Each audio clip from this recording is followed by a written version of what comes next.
নবান্নে মুখ্যমন্ত্রীর কাছে হুমায়ুন কবির। মুখ্যমন্ত্রীর সঙ্গে নওদার বিধায়কের সৌজন্য সাক্ষাৎ। মুর্শিদাবাদের সার্বিক উন্নয়ন নিয়ে আলোচনা। নওদায় কৃষকদের জন্য শীততাপ নিয়ন্ত্রিত হিমঘরের আবেদন। ভাগীরথী নদীর উপর নতুন সেতু নির্মাণেরও আবেদন।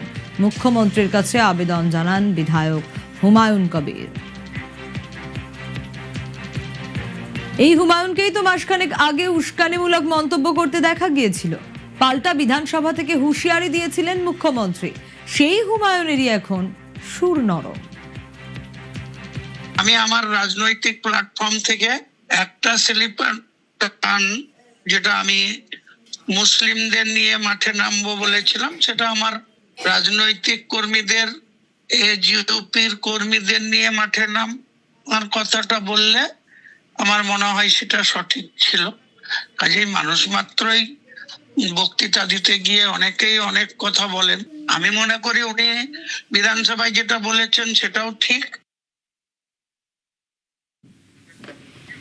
এখন সুর নরম, কিন্তু গত জুনে নওদার বিধায়ক সুর চড়িয়ে ঠিক কি বলেছিলেন শুনুন।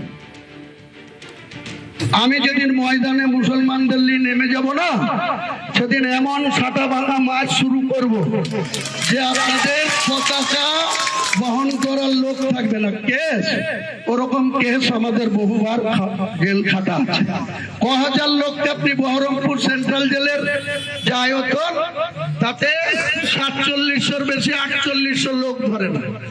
লাখ লাখ লোককে রাস্তায় নিয়ে নামাবো আর সাটা ভাঙা মাছ দেবো আর জেলে যাব।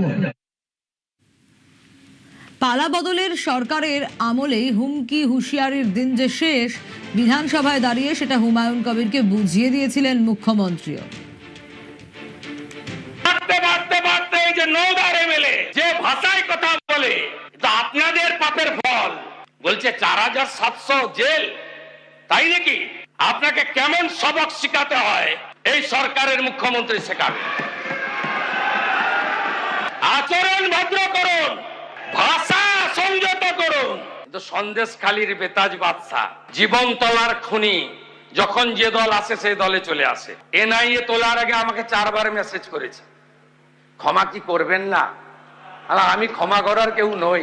পুষ্পা বলেছিল ঝুঁকে গানে। এই একই পরিণতি ওই নয়দার এমএলএটার হবে যদি ভাষা সংযত না করে। ও মমতা ব্যানার্জিকে ডিল করেছে, আমাকে ডিল করেনি।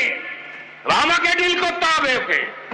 এমন রাফুল অ্যাকশন নেব, বুঝতে পারবে আইনের শাসন কাকে বলে। মুখ্যমন্ত্রীর হুঁশিয়ারির পরেই হুমায়ুন কবিরের বিরুদ্ধে থানায় এফআইআর হয়। থানায় গিয়ে জিজ্ঞাসাবাদের মুখে পড়েন নওদার বিধায়ক।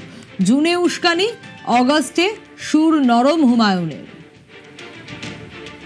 আমি আমার রাজনৈতিক প্ল্যাটফর্ম থেকে একটা স্লিপার টান, যেটা আমি মুসলিমদের নিয়ে মাঠে নামবো বলেছিলাম, সেটা আমার রাজনৈতিক কর্মীদের, এজিউপির কর্মীদের নিয়ে মাঠে নাম আমার কথাটা বললে আমার মনে হয় সেটা সঠিক ছিল।